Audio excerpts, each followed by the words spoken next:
this man encountered the mysterious box. He decided to put his little worm into the box because of drunkenness. And that changed his life forever. Hello, this is Cinema Recap. Please enjoy. The entire story begins one night with two close friends, Jerry and Mike. They were talking about Jerry's relationship. Both of them believed that Lisa, Jerry's girlfriend, was cheating on him. Mike suggested that Jerry should cheat on Lisa as well and take revenge on her. Jerry hesitated as he didn't feel any attraction to anyone other than Lisa. Mike insisted there was another way and promised something extraordinary. After leaving the bar, Mike told Jerry to put a bag over his head during their journey. They reached their final destination, where Madame Zora awaited them. Despite the initially eerie atmosphere, the place was filled with beautiful women. Strangely, everyone knew Jerry's name, even though neither he nor Mike had mentioned it before. Madame led Jerry into a perplexing room, and after some exploration, Jerry found a mysterious black box with a hole in the middle and a message saying, "Stick it in the hole." In his intoxicated state, Jerry undressed and put a small worm into the hole.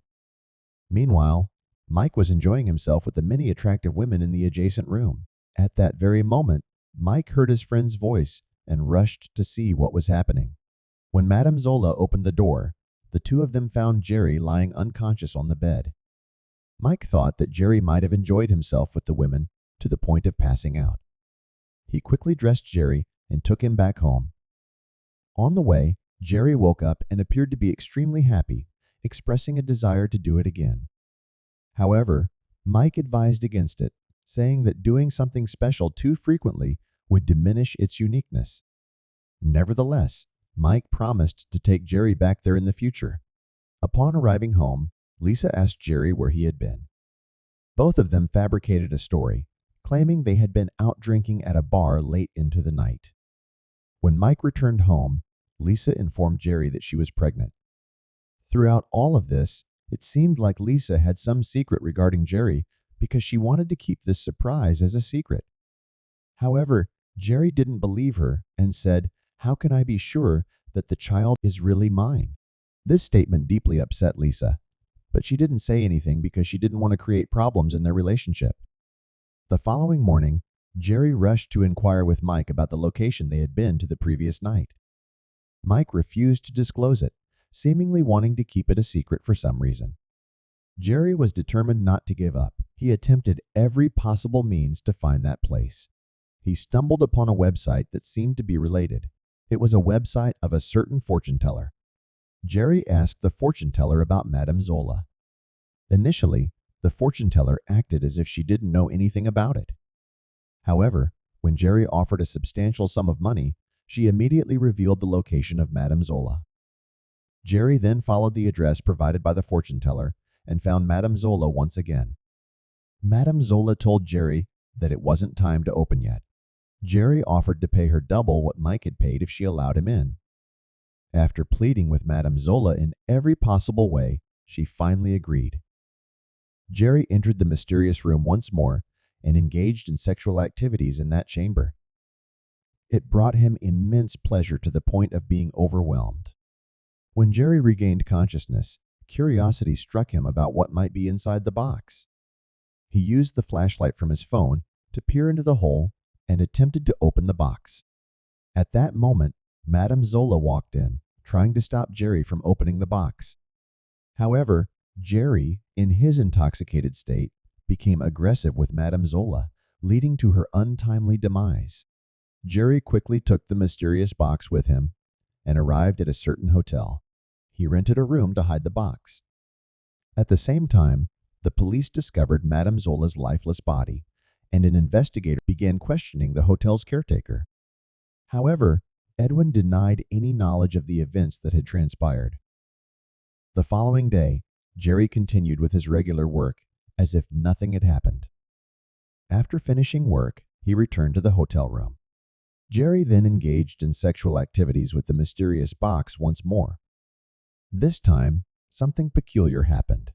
Jerry's hand came out with a strange secretion on it, leading him to use it on himself, experiencing immense pleasure. Jerry decided to store the secretion in a small plastic bottle before returning home. Upon returning home, Lisa, who was waiting, asked Jerry where he had been.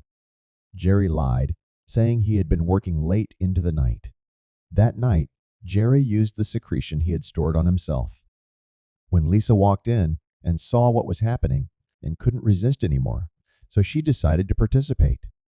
However, this time, Jerry's actions were so aggressive that Lisa felt uncomfortable. Still, Lisa didn't say anything because she didn't want to create an issue. The next morning, Jerry left home early, claiming to have an urgent meeting. With the unusual events that had been happening for days, Lisa became worried and asked Mike to check on Jerry since she felt something was wrong. Mike pretended not to know anything, but Lisa insisted that he call if he found out more. Later, while Lisa was taking a shower, she suddenly experienced severe abdominal pain. This might have been a result of the secretion that Jerry had used on her. On the other side, a detective was investigating the death of Madame Zola. He came across a book related to her magic. Edwin mentioned that Madame used magic to ward off evil.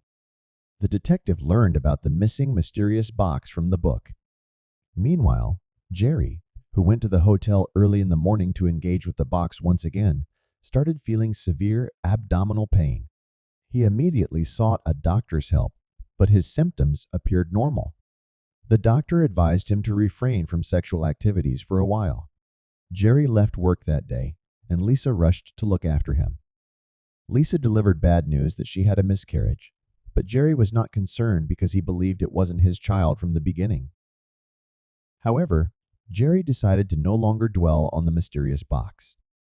Jerry went to the hotel to make his final decision to open the box, eager to uncover what it contained. He eventually opened the box. On the other hand, Lisa was confronted with the hotel rental bill.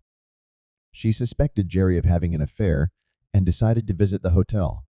Upon entering the room, she found only a mysterious piece of flesh, which turned out to be the flesh from the box. Jerry quickly subdued Lisa when she found him with the flesh. He accidentally killed her in the process. Jerry then hid Lisa's body at home and meticulously preserved the flesh. The following day, Jerry returned to the hotel to destroy any evidence. He took the preserved flesh with him, decorated the room romantically, and began engaging with it. Meanwhile, Mike learned about the death of Madame Zola on TV. He confronted Jerry when he discovered the preserved flesh, and Jerry admitted to killing Lisa and Madame Zola.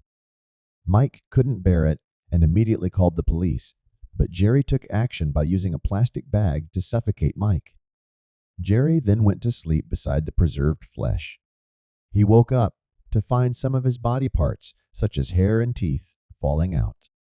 His skin began to liquefy, and before long, his body had transformed into the same kind of flesh he had found in the box. In the end, Jerry had turned into a piece of flesh. Edwin then placed Jerry into the new box. In summary, Jerry transformed into a piece of flesh and was placed in a new box by Edwin. In the end, the detective went to meet Edwin again to gather more information. Jerry had become the prime suspect in the case. Edwin told the detective to wait in the room. At that moment, something in the room started to pique the detective's interest, and the story concluded like this.